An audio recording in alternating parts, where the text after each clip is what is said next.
pagi Bapak Ibu Saudara yang dikasihi oleh Tuhan. Dimanapun Bapak Ibu Saudara berada, pagi hari ini saya mengajak Bapak Ibu untuk kembali menghadap kehadirat Tuhan. Kita mau menaikkan puji-pujian kita mau menaikkan penyembahan kita sebagai dupa yang harum di hadapan Tuhan. Biarlah hanya Dia saja yang kita sembah, hanya Dia saja yang layak untuk kita puji dan kita muliakan. Haleluya.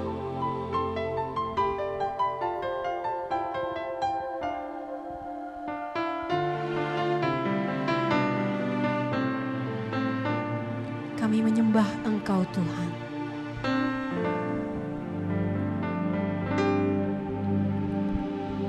Yesus, Kau telah memulai segala yang baik dalamku. Engkau menjadikanku serupa gambaran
puji-pujian kami di hadapan-Mu Tuhan. Biarlah puji-pujian kami ini Tuhan naik menghampiri tahta-Mu Bapa. Biarlah Engkau disenangkan melalui puji-pujian kami. Bertahtalah di atas setiap puji-pujian kami Tuhan. Biarlah Roh Kudus-Mu ada di tengah-tengah kami di dalam ibadah kami pada pagi hari ini. Kau sendiri yang memimpin ibadah kami hari ini Tuhan. Dalam nama Tuhan Yesus Kristus kami berdoa. Amin. Puji nama Tuhan. Kita semuanya bersuka cita karena Tuhan kita adalah Tuhan yang luar biasa. Hanya Dialah terang dalam kehidupan kita. Hanya Dialah yang kita inginkan. Tidak ada satupun yang bisa menyamai Tuhan kita. Haleluya.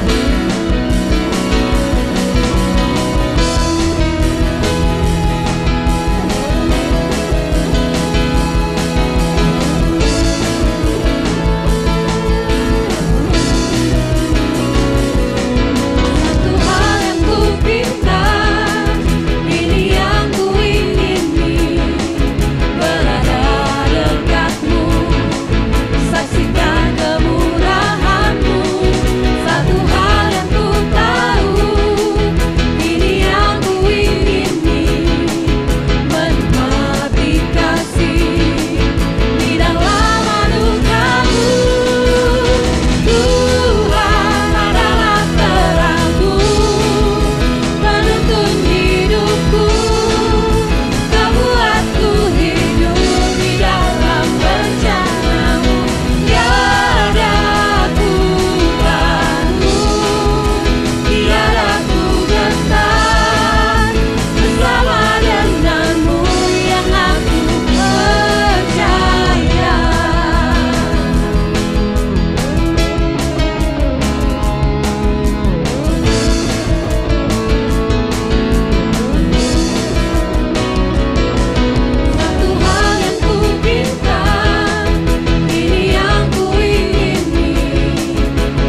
bersyukur dan berterima kasih kepada Tuhan.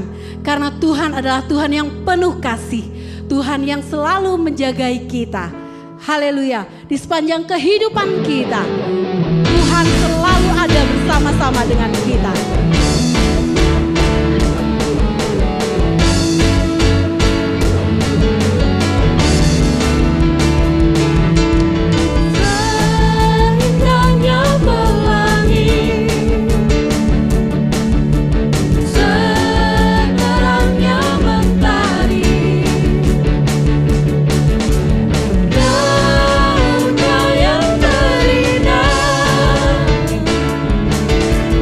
Oh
meninggalkan kami.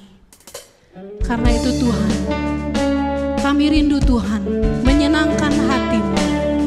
Biarlah Roh Kudus-Mu hadir di tengah-tengah kami Tuhan, untuk mengubahkan hati kami, untuk membawa kami semakin hari semakin serupa dengan gambaran-Mu Tuhan. Terima kasih Tuhan.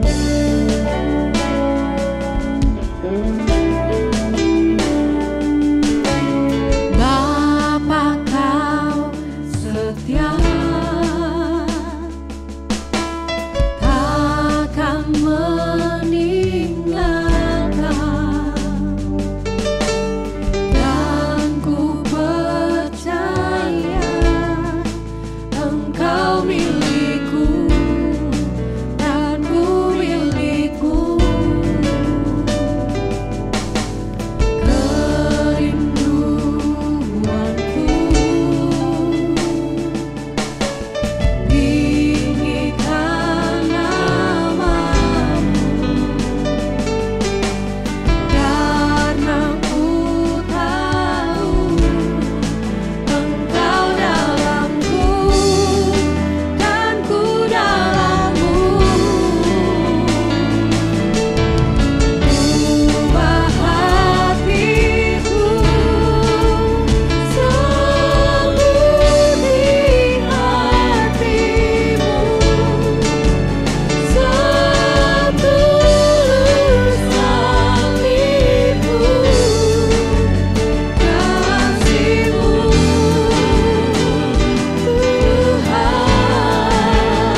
Engkau adalah Allah yang sanggup melakukan segala perkara.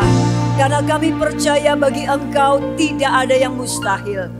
Itu sebabnya Tuhan, kami sungguh bersyukur memiliki Engkau. Dan Engkau yang berkuasa, Engkau yang menyelamatkan kami, Engkau yang mengangkat kami, Engkau yang membenarkan kami, Engkau yang menyatakan melimpahkan kasih-Mu di dalam kehidupan kami.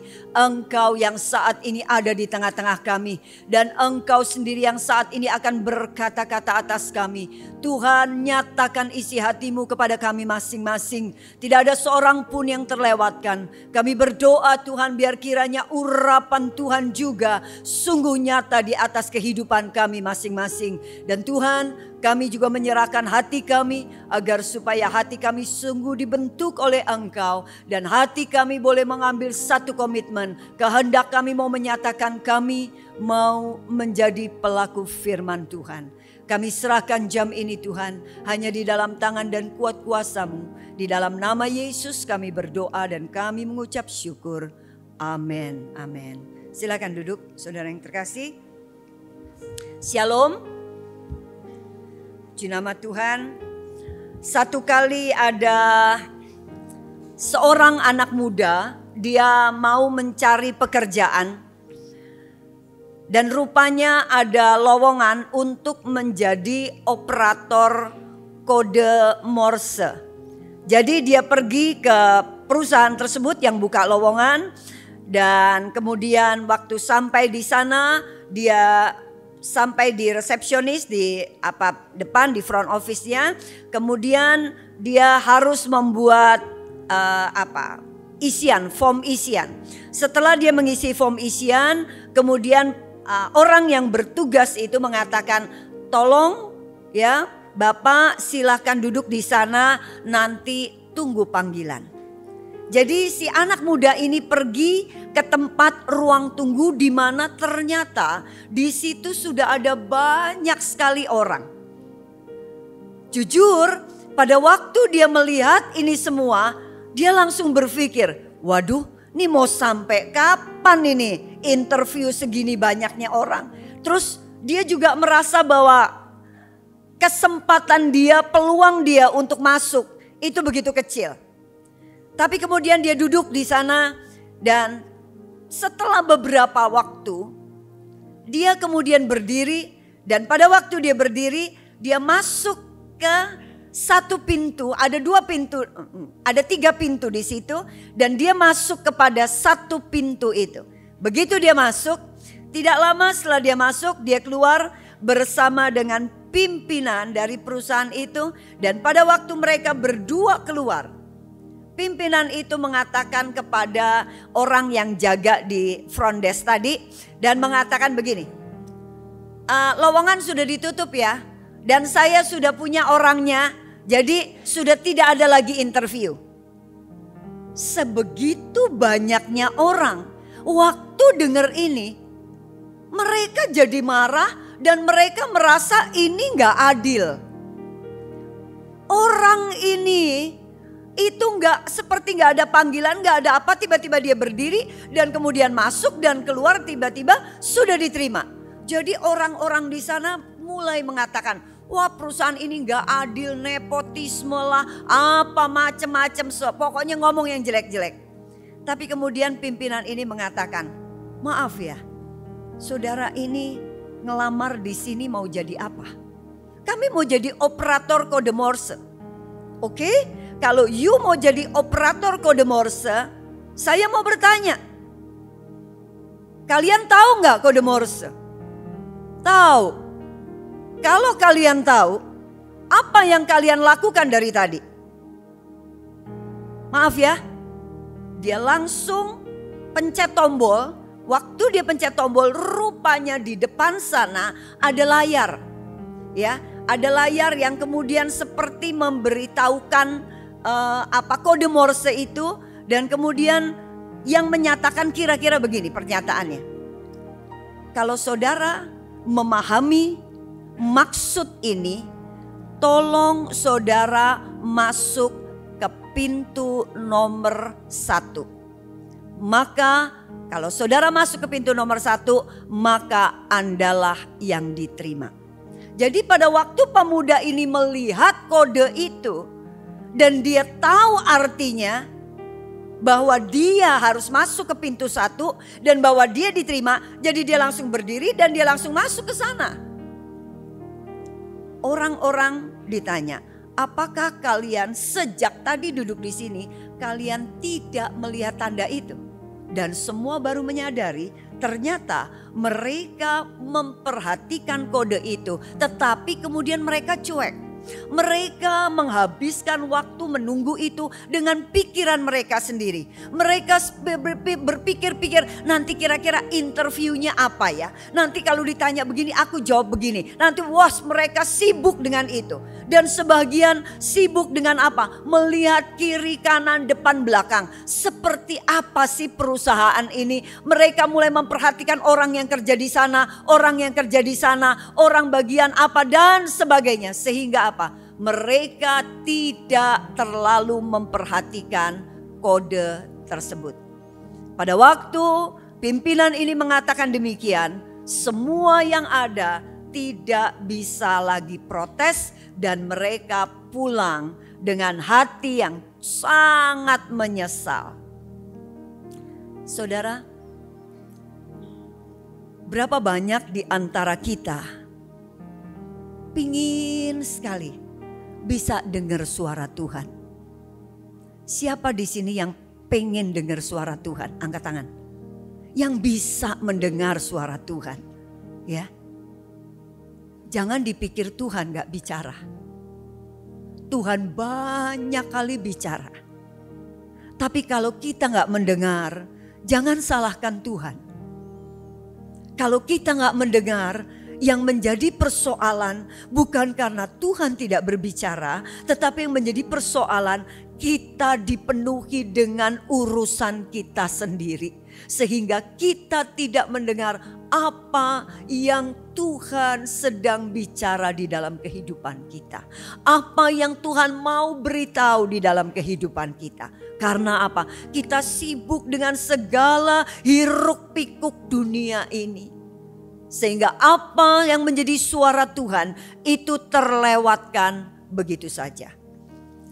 Pagi hari ini saya mau menyampaikan satu hal mengenai mendengar atau mengenal suara Tuhan. Mari kita belajar sebelum bagaimana kita bisa mendengar suara Tuhan. Kita mau belajar apa sih ciri-cirinya suara Tuhan itu loh. Apa ciri-cirinya? Yang pertama cirinya suara Tuhan, dia itu pasti selaras dengan firman Tuhan. Enggak mungkin enggak.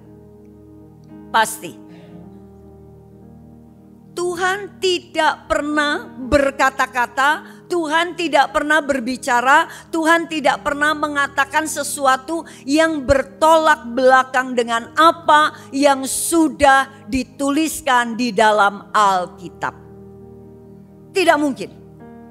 Mau bagaimanapun Tuhan tidak bisa mengingkari dirinya sendiri. Sehingga apa yang tertulis itulah yang dikatakan. Di luar atau bertentangan dengan apa yang ditulis, maka sudah pasti itu bukan suara Tuhan. Bicara suara Tuhan itu bukan berbicara mengenai jenis suaranya itu bass atau tenor. Berbicara mengenai suara Tuhan itu tidak sedang berbicara mengenai intonasinya seperti apa. Tapi berbicara mengenai suara Tuhan itu berbicara mengenai konten, isinya, pesannya itu apa. Tuhan bisa berbicara dalam suara yang sangat lirih, pelan. Tuhan bisa berbicara melalui suara yang besar. Tuhan bisa berbicara melalui si A, si B, si C orang. Tuhan bisa berbicara melalui kejadian demi kejadian. Tuhan bisa berbicara macam-macam. Tetapi yang penting adalah pesannya pasti selaras dan sesuai dengan firman Tuhan. Jadi kalau misalnya kita pernah mendengar suara Tuhan. seperti itu. Jangan kita ambil patokan bahwa suara Tuhan pasti bentuknya suaranya begitu. Karena kita tahu iblis yang merupakan serigala itu bisa berbulu domba. Dia bisa datang kepada kita dengan jubah putih dan sepertinya sedang mengatakan sesuatu. Yang penting adalah apa? Kontennya. Kontennya selaras gak dengan firman Tuhan? Saya kenal dengan suami saya kenal dengan Pak Gatut. Kalaupun ada seorang yang dipakein baju persis, mukanya dioperasi plastik, semuanya sama, dari atas sampai kaki semua sama, nggak ada yang beda. Warna kulit juga sama, plek ketiplek, nggak ada beda. Tapi kemudian dia tiba-tiba ngomong sama saya begini, nanti bulan depan aku kepengen beli ini. Kalau begitu bulan depan kita nggak usah bayar persepuluhan dulu ya. Kalau dia bicara seperti itu, saya langsung jundil. Saya langsung, hah? Dan saya tahu itu bukan suami saya. Saya tahu itu pasti orang yang nyamar seperti suami saya. Suaranya sama, tapi kontennya saya paham betul. Nggak mungkin suami saya akan ngomong hal yang seperti itu. Itu sebabnya kalau kita mau tahu ini suara Tuhan, apa ini suara iblis, apa ini suara dari diri kita sendiri. Nomor satu, cek and recheck. Kontennya selaras nggak, sesuai nggak dengan isi firman Tuhan. Oke, sekarang yang kedua, apa sih cirinya? Ya, cirinya itu bahwa apa yang dikatakan itu pasti sedang membawa kepada kebaikan, sedang membawa kepada pertobatan, sedang membawa kepada pemulihan. Kalau kita melihat di dalam 2 Timotius pasalnya yang ketiga, ayat yang ke-16 dan seterusnya. Segala tulisan yang diilhamkan Allah memang bermanfaat untuk mengajar, untuk menyatakan kesalahan, untuk memperbaiki kelakuan dan untuk mendidik orang dalam kebenaran. Dengan demikian, tiap-tiap manusia kepunyaan Allah diperlengkapi untuk setiap perbuatan baik. Segala tulisan yang diilhamkan Allah itu bermanfaat untuk apa? Kebaikan kita. Jadi kalau kita dengar suara atau kita mendengar seseorang yang katanya aku diutus oleh Tuhan dan Tuhan berbicara kepada aku dan aku disuruh untuk ngomong ini sama kamu dan suara Tuhannya itu begini, cek, itu membawa kebaikan gak buat kita? Itu membawa pemulihan gak buat kita? Itu membawa pertobatan gak buat kita? Kalau enggak, jangan pernah percaya. Sekalipun yang ngomong itu adalah orang yang begini, mungkin menurut pikiran kita. Mungkin yang ngomong itu dia predikatnya adalah hamba Tuhan sekalipun. Tapi kita harus tahu, jeli, ingat loh ya. Nanti ya, ini terus nih, mulai sekarang juga udah mulai ada nih. Penyesatan itu akan muncul dari mana? Dari luar apa dari dalam? Dari dalam. Penyesatan itu justru dari dalam. Makanya hati-hati. Hati-hati. Saudara, ada banyak orang-orang yang sering kali, ya ini saya pernah alami. Saya melayani di satu wadah gitu ya, satu tempat, satu komunitas. Nah, jujur memang Tuhan bicara. Terus Tuhan bilang kasih tahu. Jadi saya kasih tahu. Sekali, 2 kali, 3 kali. Lama-lama tuh orang akhirnya apa? Sudah gak mau lagi berdoa. Tiap hari telepon saya dengan mengatakan, Bu Esther, hari ini Tuhan bicara apa untuk saya? Lah lama-lama tak pikir-pikir dukun lah saya. Saya tahu hal seperti ini tidak mendatangkan kebaikan buat dia. Pada akhirnya apa? Dia sudah gak mau lagi cari Tuhan. Setelah itu saya bilang, Tuhan, apakah Tuhan masih mau berbicara kepada saya kalau orangnya begini? Enggak. Memang setelah itu Tuhan gak mau bicara. Saya bilang, tolong cari sendiri. Karena kalau kamu seperti itu, nanti seperti bangsa Israel kepada Musa. Ingat ya, pada waktu apa-apa Musa. Pada akhirnya waktu Musa naik ke Gunung Sinai, mereka akhirnya kocar-kacir. Dan di situ Tuhan marah besar. Selalu perkataan itu adalah perkataan yang pada akhirnya sedang membawa kita kepada kebaikan.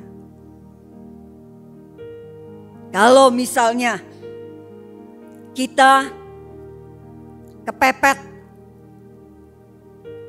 butuh uang cukup besar, berdoa, Tuhan tolong saya, aku percaya bahwa Engkau adalah Allah yang sanggup lakukan segala perkara. Tahu-tahu ada orang lewat. Pada waktu ada orang lewat, dompetnya jatuh. Dompetnya tebel. Tuhan, ini adalah jawabanmu Tuhan. Nah, yang begini ini enggak benar. Karena apa? Waktu kita ngambil dompet itu, apakah itu sedang membawa kita kepada kebaikan? Tidak. Kita akan seumur hidup terus dikejar dengan mengatakan kamu pencuri. Walaupun itu nyata di depan apa? Nyata di depan kita setelah doa amin, tiba-tiba toeng. Itu yang terjadi. Sekali lagi, terus ada suara bilang gini, aku sudah menjawab doamu. Lihat di depan mata, itu ada dompet, ambillah dompet itu. Maaf, itu suara iblis atau itu suara diri kita sendiri yang memang kepepet, kepengen uang. Jadi perhatikan, suara Allah, suara Tuhan itu pasti membawa kita kepada kebaikan. Yang ketiga, selalu ada progres. Kalau kita melihat di dalam Matius 25 ayat yang ke-21. Maka kata tuannya itu kepadanya, baik sekali perbuatanmu itu hai hambaku yang baik dan setia. Engkau telah setia dalam perkara kecil, aku akan memberikan kepadamu tanggung jawab dalam perkara yang besar. Masuklah dan turutlah dalam kebahagiaan Tuanmu. Ada satu progres, ada satu level-level, di mana tahapan-tahapan, di mana kita waktu Tuhan bicara, Tuhan gak mungkin bicara kepada kita sesuatu yang langsung wah, gak mungkin. Pasti dari yang kecil, sedang, gede dan sangat besar. Itu yang Tuhan nyatakan. Jadi ada tahap-tahapannya. Karena apa? Karena kalau Tuhan langsung bicara dengan wah yang rasanya aneh. Ini sesuatu yang extraordinary. Maka apa? Pasti kita gak akan bisa. Kita gak akan bisa melakukannya. Gak mungkin Tuhan memberikan kepada kita sesuatu yang kita tidak akan sanggup untuk melakukannya. Seperti seorang SD tidak mungkin diberikan soal SMP atau SMA. Jadi sesuai dengan kesiapan kita pada saat ini seperti apa? Akan ada tahap ini. Kalau misal Tuhan bicara, gak usahlah tanya, Tuhan ini hari Minggu, aku harus ke gereja apa enggak? Itu yang begitu gak usah ditanyain. Karena apa? Sudah ada di dalam firman Tuhan. Firman Tuhan ngomong apa? Janganlah engkau menjauhkan diri dari pertemuan-pertemuan ibadah. Yang kayak begini, ya. Kalau yang kayak begini aja kita masih lala lolo, yang kayak gini aja kita masih, Bagaimana ya? Kira-kira menurut Tuhan seperti apa ya? Jangan kita mengharapkan sesuatu yang luar biasa. Kalau kita lakukan sesuatu yang tidak adil oleh orang, dijahatin orang. Terus kita ngomong, Tuhan, orang yang modelnya kayak gini, kira-kira harus aku ampuni apa enggak ya Tuhan ya? Ya enggak usah tanya atuh yang kayak begituan mah. Karena apa? Udah pasti Tuhan akan jawab, ya pasti ampunilah. Karena firman Tuhan mengatakan demikian. Nah kalau yang level begini aja kita masih enggak paham. Jangan harap Tuhan akan berbicara kepada kita sesuatu yang wow. Jangan harap. Ya, saya bersyukur waktu itu Tuhan seperti mempersiapkan. Saya ingat pada waktu saya hamil 5 bulan ke 6 bulan. Hamilnya bagus. Tuhan persiapkan tuh. Tuhan mungkin juga tahu bahwa saya ini belum siap kali. Nanti kalau nggak dipersiapkan saya nggak akan siap nanti. Jadi tahu-tahu ada satu mahasiswi datang di dekat saya. Dia pegang perut saya yang udah gedut begitu. Dia ngomong begini. Anak ini nanti akan mempermuliakan nama Tuhan. Anak ini akan mempermuliakan nama Tuhan. Udah diomongin begitu. Saya nggak paham. Tapi saya cuma mikir gini. Ya iyalah, namanya semua manusia, semua makhluk hidup ya harus mempermuliakan nama Tuhan. Ya, jadi oke, nggak ada sesuatu yang bagaimana. Sampai pada waktunya di mana waktu dokter mengatakan anak saya tidak hidup. Anak saya mati. Anak saya bisa hidup itu cuma gara-gara mesin. Tapi begitu mesin dicopot, pasti anak saya meninggal. Kenapa mesin itu dipakai? Mengingat karena saya operasi sesar. Jadi dokter mengatakan tunggu ibu sehat. Ibu sehat, ibu mesti diberitahu pelan-pelan supaya dia bisa terima. Sehingga kondisi tubuhnya enggak sangat drop. Di sini saya ingat Tuhan mau pakai anak ini untuk mempermuliakan nama Tuhan. Dan Tuhan memang luar biasa dengan mengatakan, Esther bawa anak itu pulang karena anak itu akan mempermuliakan namaku.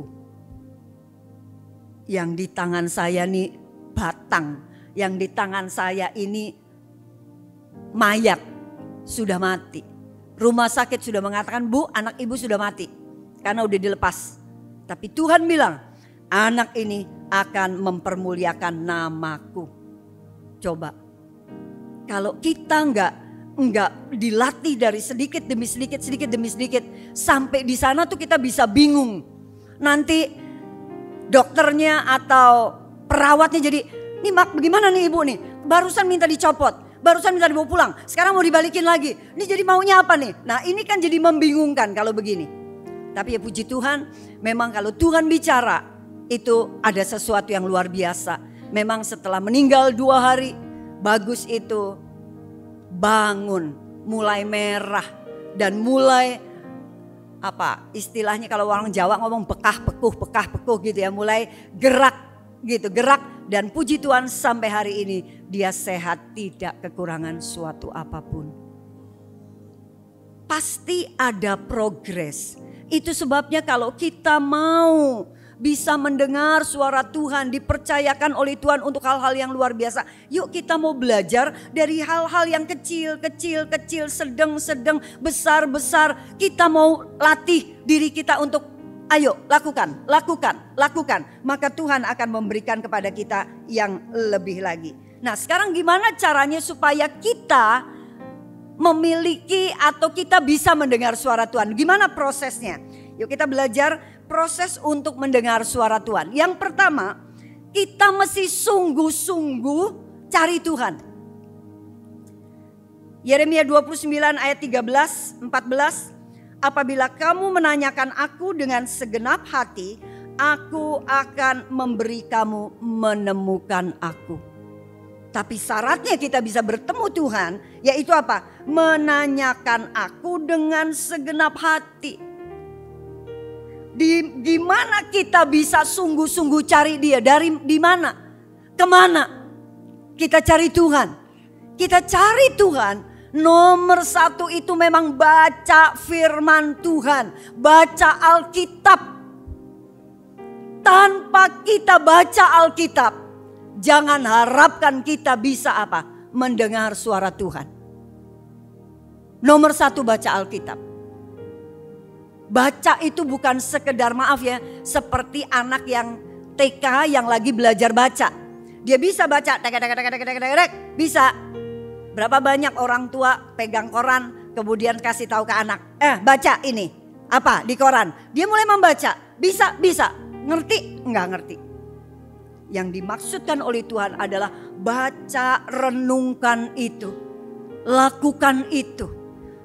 Istilah yang ada di dalam kitab Mazmur, renungkanlah firman Tuhan siang dan malam. Merenungkan itu maksudnya adalah memahami kemudian mempraktekkan, melakukan itu.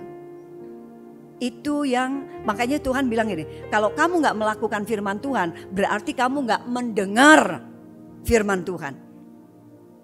Kita bilang enggak kok, dengar kok, cuman gak lakuin aja. Enggak, karena kalau kita dengar mestinya kita melakukan.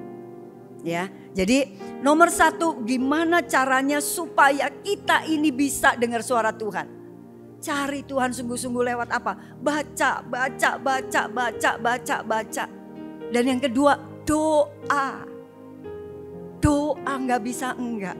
Itu memang lagu lama yang udah gak pernah lagi dinyanyiin sampai sekarang, itu lagu sekolah minggu. Baca kitab suci, doa tiap hari, doa tiap hari, doa tiap hari. Baca kitab suci, doa tiap hari kalau mau tumbuh. Kalau mau tumbuh, kalau mau tumbuh. Glory haleluya, baca kitab suci, doa tiap hari kalau mau tumbuh. Cuma dua. Baca, doa. Baca, doa, baca itu berarti pahami, lakukan. Doa membangun hubungan dengan Tuhan. Di antara sekian banyak orang, kalau Pak Gatut ngomong saya pasti tahu yang mana suara Pak Gatut. Karena apa? Kenal, karena apa? Setiap hari ngobrol, setiap hari dia ngomong dan saya tahu. Kalaupun suaranya sama, misal. Tapi yang satu ngomongnya begini, satu ngomong begini, saya tahu yang mana. Yuk, kita makan ini yuk, kita makan babi panggang yuk. Oh saya tahu itu pasti bukan Pak Gatut. Pasti bukan dia. Kalau dia ngajak yuk kita makan babi panggang, pasti bukan dia. Tapi kalau begini, yuk kita makan pecel, saya tahu itu pasti dia tuh. Karena dia kesukaannya sayur. Jadi kenapa ada orang yang bisa mendengar dan ada orang yang gak bisa mendengar? Karena apa? Mungkin orang yang gak bisa mendengar ini juga ngomong begini, loh saya usaha loh. Tapi usaha datang ke Tuhan cuma pada waktu krisis. Datang ke Tuhan cuma pada waktu tambal butuh. Datang ke Tuhan cuma pada waktu ada masalah. Waktu gak ada masalah gak datang. Sehingga apa? Gak kenal betul siapa Tuhannya. Datang, baca, doa, baca, doa. Doa itu tidak selalu harus apa? Lipet tangan, tutup mata. Gak selalu harus begitu. Ada waktu-waktu kita lakukan itu. Tetapi toh kita punya activity kan, kita punya kegiatan di mana-mana. Pada waktu kegiatan di mana-mana, tuh kita bisa ngomong dengan Tuhan. Saya ingat satu kali waktu habis pelayanan di Immanuel, ya, di sekolah Immanuel. Kemudian saya pulang, saya nggak bawa mobil, jadi saya naik angkot waktu itu. Pada waktu saya naik angkot dari Karangploso menuju Karanglo, itu saya ya di dalam mobil itu kan makan waktu banyak. Karena apa? Berhenti lagi cari penumpang, berhenti lagi ntar di gang, berhenti lagi cari penumpang lagi. Lama, jadi sepanjang jalan itu apa yang saya lakukan? Membangun hubungan dengan Tuhan. Yaitu apa? Nyanyi dalam hati. Nyanyi, padahal nyanyian-nyanyian itu banyak yang merupakan kutipan dari ayat-ayat Alkitab. Jadi saya nyanyi. Pada waktu saya sedang kelihatannya orang mungkin lihat saya diam. Tapi saya sebetulnya sedang menyanyi di dalam. Sebetulnya di dalam saya sedang ngomong, Tuhan, oh Tuhan aku kangen lah Tuhan. Aku bersyukur karena Tuhan begini-begini. Tuhan ini ke depan bagaimana gini-gini. Lagi ngobrol sama Tuhan. Rupanya sebelah saya tuh bolak-balik. Plak-plok. Terus saya dikiniin, gini. Ya saya tidak terlalu bagaimana karena yang lakukan perempuan. Kalau laki pasti saya tegur. Tapi ini perempuan bolak-balik. Nih ibu nih ngapain? Saya bilang gini, ibu dari tadi geblok saya. Saya bilang gitu. Si ibu ini ngomong gini, Bu, ibu nggak berasa apa-apa ya dari tadi ya? Ibu nggak ada perasaan apa-apa gitu dari tadi. Bu, ibu mau tahu perasaan saya sekarang? Perasaan saya lagi seneng, Bu. Rupanya saya tuh lagi digendam. Saya tuh lagi iniin ya, supaya apa? Supaya saya tuh bisa diambil uangnya atau dibawa ke ATM atau apalah. Tapi dia gak bisa lakukan itu karena apa? Terus membangun hubungan dengan Tuhan. Saudara, waktu kita terus membangun hubungan. Kadang-kadang saya di rumah gitu. Dulu waktu anak-anak masih ada di rumah. Mereka tanya, Mama ngomong sama siapa? Ngomong sama Tuhan. Hah? Tuhannya mana? Waktu mereka masih kecil. Tuhannya mana? Iya, Tuhan nih ada di dalam hati nih. Nih dalam hati mama nih ada nih. Nih di samping nih. Nih di samping sini nih. Nih di depan nih. Nih di belakang mama. Kan lagunya, kanan kiriku ada Tuhan. Sekelilingku ada Tuhan. Jadi saya bilang, nih Tuhan ada di mana-mana. Mama lagi ngobrol nih sama Tuhan. Oh, yuk bangun hubungan. Waktu kita bangun hubungan dengan Tuhan, saudara, kita pasti bisa nanti mendengar suara Tuhan. Tuhan tuh bicara sesuatu dan ada banyak keuntungan yang akan kita dapatkan. Pada waktu apa? Kita bisa mendengar suara Tuhan. Yang berikut ya, maaf, jangankan kita. Yesus sendiri waktu ada di dunia, apakah dia gak berdoa? Dia berdoa loh. Yesus sendiri pagi-pagi buta dia pergi ke bukit, dia berdoa. Kurang apa sih Trinitas tuh? Betul gak? Ini kan Trinitas nih. Bapa, Anak, dan Roh kan satu. Yang udah satu aja Yesus tuh masih berdoa. Apalagi kita, mestinya kita tuh jangan pernah lupa doa. Aduh, kalau saudara udah menikmati indahnya bersekutu dengan Tuhan, itu susah ngomonginnya.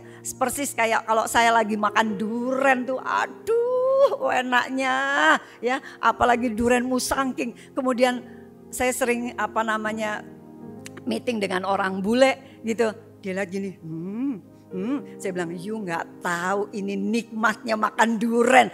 Dia cium baunya udah, aduh, dia udah rasanya udah mau muntah-muntah.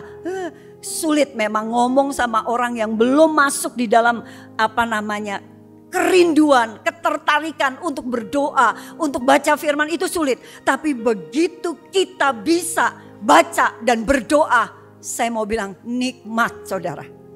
Nikmat. Tidak ada hal yang lebih indah selain pada waktu kita ada di dalam hadirat Tuhan. Tidak ada. Rasakan, coba. Tuhan tuh baik kok. Dia tahu kok. Orang tua lihat anak masih tertati-tati, dia bisa kok tuntun kita. Sampai kita pada akhirnya betul-betul kita merasakan, luar biasa. Yang kedua, itu kalau kita mau dengar prosesnya, kita mesti takut akan Tuhan. Mazmur 25 ayat 14. Tuhan bergaul karib dengan orang yang takut akan Dia, dan perjanjiannya diberitahukannya kepada mereka. Jadi Tuhan bergaul karib dengan orang yang takut akan Dia. Takut akan Dia itu berarti apa? Berarti taat kepada firman-Nya. Waktu kita melanggar firman-Nya itu menunjukkan kita gak takut dengan Dia. Kita berarti bodoh, emang gue pikirin. Bodoh mau bagaimana? Itu berarti kita gak takut. Takut berarti taat. Karena apa? Perjanjiannya itu akan diberikan. Perkataannya, isi hatinya itu akan diberikan kepada mereka yang dikatakan sahabat Tuhan. Amin. Mari kita mau jadi orang-orang yang mulai dari yang sederhana. Tuhan bicara apa? Gak usah pikirin macam-macam. Hari ini Tuhan bicara apa? Ayo lakukan. Jangan tunda. Begitu kita tunda, maka apa? Kita akan kehilangan berkat.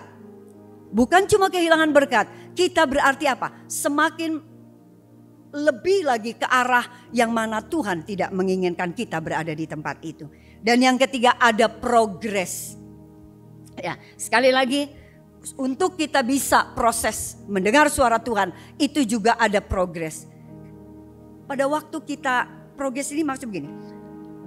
Kita baca, kita tahu, oh Tuhan bicara begini. Kita baca, oh Tuhan ngomong begini. Oh kita baca, oh Tuhan maunya begini. Nah lewat pengalaman, lewat kita mulai ngobrol dengan Tuhan, dengan doa-doa kita. Kita mulai kenal, oh Tuhan gerak langkahnya. Tak, tak, tak. Oh kita mulai seirama. Mulai seirama. Dulu saya kalau jalan, itu saya bisa 100 meter di depan, Pak Gatut ada di belakang. Saya lihat kiri kanan, loh mana suamiku kok gak ada. Rupanya dia 100 meter di belakang saya. Gak seirama, tapi lama-lama saya mulai seirama. Pelan, jalan, oke, mulai kenal, waktu kenal. Nah waktu mulai kenal, kita mulai lihat gambaran besarnya Tuhan. Gambaran besarnya Tuhan apa? Melalui apa? Melalui waktu kita baca firman dan kita berdoa kepada Dia. Kita tahu apa maunya Tuhan di ujung sana. Pada waktu saya menikah, ya awalnya kan saya itu ditembak ya sama Pak Gatut ya. Kamu mau gak jadi ini aku gitu ya, jadi pasangan hidupku. Oh saya kaget gitu ya. Terus saya nanya sama Tuhan, waktu saya nanya sama Tuhan, Tuhan bilang apa? Esther itu jodoh kamu.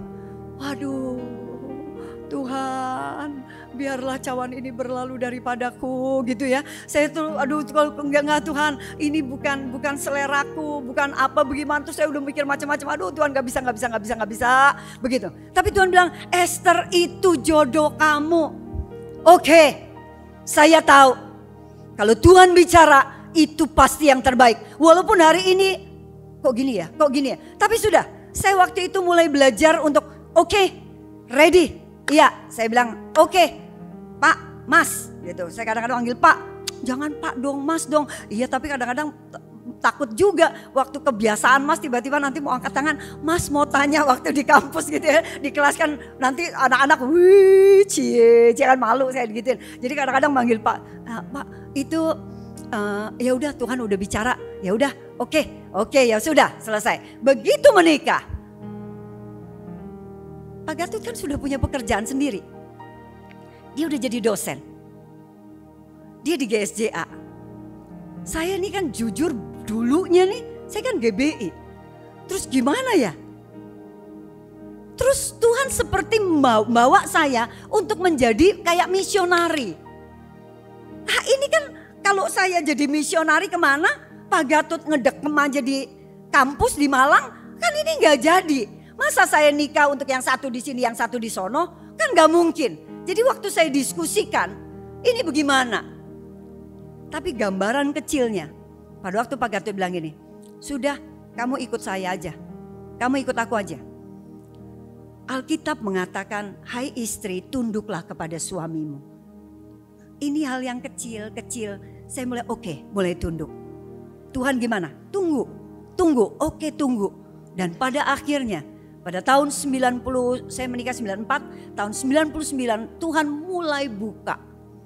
Di mana saya mulai mengambil satu pelayanan, yang mana pelayanan itu membawa saya kepada banyak tempat, banyak negara, yang di mana di situ saya melakukan pelayanan penjangkauan atau penginjilan. Dan bukan cuma itu, ternyata lama pada akhirnya Pak Gatut juga sekarang adalah anggota dari Badan Misi Dunia GSJA. Jadi kalau dilihat ternyata saya cuma tahu gambaran besarnya bahwa apa? Kalau Tuhan sudah bicara, gak mungkin salah. Gambaran besarnya rancangan Tuhan adalah rancangan damai sejahtera. Dan untuk mencapai itu saya harus taat, saya harus setia kepada yang apa firman Tuhan mengatakan, begini. Terus bersyukur, terus ikutin saja jalannya. Dan akhirnya ternyata Tuhan bawa. Dan sampai saat ini. Saudara, sekali lagi saya mau mengatakan bahwa sekarang ini ada banyak orang yang punya penyakit skizofrenia. Apa itu skizofrenia? Saya juga dulu adalah orang yang pernah mengalami ini. Dan pada waktu mengalami ini ada banyak suara di sini. Tapi suara itu kalau kita tahu firman, suara itu suara yang gak benar. Suara yang sedang mengatakan, ambil pisau, potong tangan kamu. Ada suara yang mengatakan, taruh tangan kamu masuk ke dalam minyak panas waktu goreng. Ada suara yang mengatakan, waktu saya nyetir begitu ya, di flyover, coba kamu terbangkan keluar itu. Nanti kan mobil kamu akan tuing begitu. Itu suara-suara yang keluar. Dan orang kalau sudah kena penyakit skizofrenia, akhirnya dia sudah ini suara Tuhan. Tuhan sedang mau membuat mujizat. Tuhan sedang mau membuat satu perkara besar. Enggak, potong, enggak akan kepotong, enggak akan berdarah, enggak akan patah lepas, enggak. Itu suara yang ada. Padahal kita tahu begitu kita potong, apa yang akan terjadi? Putuslah tangan kita. Masukin tangan kita ke minyak, ya udah otomatislah kita luka bakar. Taruh mobil kita begini, otomatislah kita mati. Tapi ini banyak penyakit-penyakit yang seperti ini datang. Dan ya saya bersyukur, kenapa ya Tuhan waktu itu kok izinkan saya pernah punya pengalaman sakit ini. Dan saya bisa bilang, nomor satu, saya sudah menikah waktu itu dengan Pak Gatut. Pernah saya waktu mau masukin tangan saya, Pak Gatut lihat, untung saya udah bilang sama Pak Gatut, Pak aku kok seperti punya suara-suara begini ya gitu. Dalam nama Yesus pokoknya enggak. Sempat saya pernah mau masukin tangan, Pak Gatut pas lihat langsung set diambil. Apa kamu nih kok begini? Langsung darah Yesus, darah. Kalau digituin memang itu sadar. Darah Yesus, darah Yesus. Apa yang bisa? Obat? Tidak. Yang dilakukan adalah apa? Doa. Baca firman, ayo baca, doa, baca doa. Akhirnya apa? Kita bisa membedakan mana ini suara iblis dan mana ini suara Tuhan. Dan pada akhirnya jujur sampai hari ini saya gak pernah lagi itu dihantui dengan suara-suara yang seperti itu. Karena apa? Pada akhirnya yang saya beri makan adalah apa? Suara Tuhan. Begitu ada suara iblis, dalam nama Yesus keluar. Tapi begitu ada suara Tuhan, di situ saya pupuk, di situ saya pupuk, di situ saya pupuk. Dan pada akhirnya apa? Suara-suara yang lebih banyak berputar-putar di sini, itu adalah suara Tuhan. Saudara, mari kita masuk kepada hal yang seperti ini. Tuhan akan lakukan hal yang luar biasa. Ini sudah akhir zaman. Ada banyak hal yang kita harus lakukan, ada banyak hal yang kita harus kerjakan. Dan gak bisa enggak. Kita harus bisa mendengar suara Tuhan. Karena pada waktu kita tidak bisa mendengar suara Tuhan, pada waktu kita tidak menaruh perhatian kepada suara Tuhan, yang ada cuma satu. Apalah? Suara iblis dan suara kedagingan kita. Tekan semuanya itu. Kita gak bisa hilangkan. Tidak, kita masih punya tubuh. Pasti suara kedagingan muncul. Iblis seperti singa yang mengaum-ngaum. Pasti iblis masih bicara. Tapi kalau kita melatih suara mendengar suara Tuhan, maka suara-suara itu pada akhirnya kita langsung bisa bedain. Pada waktu dia ngomong begini, waduh kita tahu nih konyol nih. Konyol. Ada orang mengatakan pada, oh aku mau bunuh diri. Karena apa? Aku sangat mengasihi pasanganku. Aku mau bunuh diri karena aku sangat mengasihi keluargaku. Waktu kita tahu suara Tuhan, kita akan mengatakan begini, ini konyol. Jangan kita masuk kepada perkara-perkara yang pada akhirnya kita akan menanggung akibatnya. Karena apa? Karena kita lebih condong mendengar suara iblis dan suara kedagingan kita. Dan kita mari belajar untuk mendengar suara Tuhan. Supaya pada akhirnya kita bertumbuh dan semakin jadi berkat buat banyak orang. Kita tundukkan kepala. Bapa kami yang ada di dalam surga, kami datang kepadamu.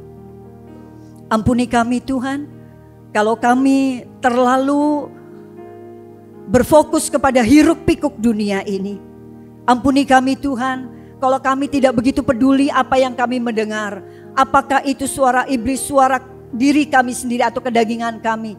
Atau itu suara Tuhan. Tuhan tolong kami agar supaya hati nurani kami, pikiran kami, telinga kami pada akhirnya dapat memfilter dan dapat membedakan mana suaramu, mana suara iblis, dan mana suara kedagingan kami. Tuhan tolong kami agar supaya kami pada akhirnya lebih berfokus kepada suara-Mu Tuhan. Sehingga nama Tuhan akan dipermuliakan melalui kehidupan kami. Dan semakin hari kami semakin menjadi orang yang dapat mewujud nyatakan kemuliaan Tuhan. Kami serahkan hidup kami sepenuhnya ke dalam tangan-Mu. Kami mau mengambil waktu untuk berdoa dan membaca firman. Karena hanya dengan itulah kami dapat mendengar dan mengenal suara-Mu. Dalam nama Yesus kami berdoa. Amin.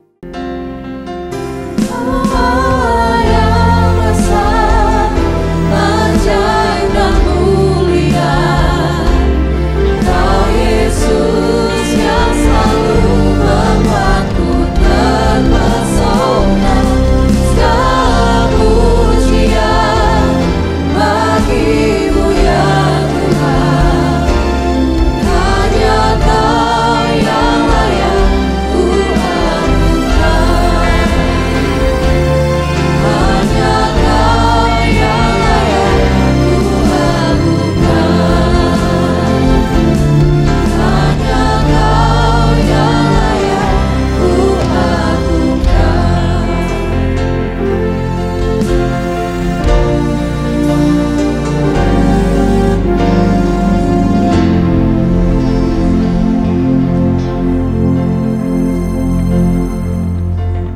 Ya Tuhan, hadirat-Mu tetap menyertai mereka untuk memberkati setiap rumah tangga mereka, seluruh anggota keluarga mereka.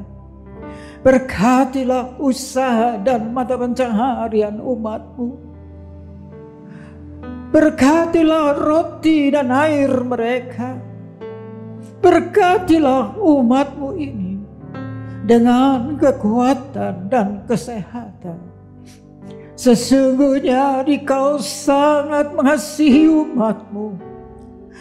Seluruh umat-Mu ini ada di dalam telapak tangan-Mu, dan tak seorang pun dapat merampas mereka, domba-domba-Mu ini, dari dalam tangan-Mu.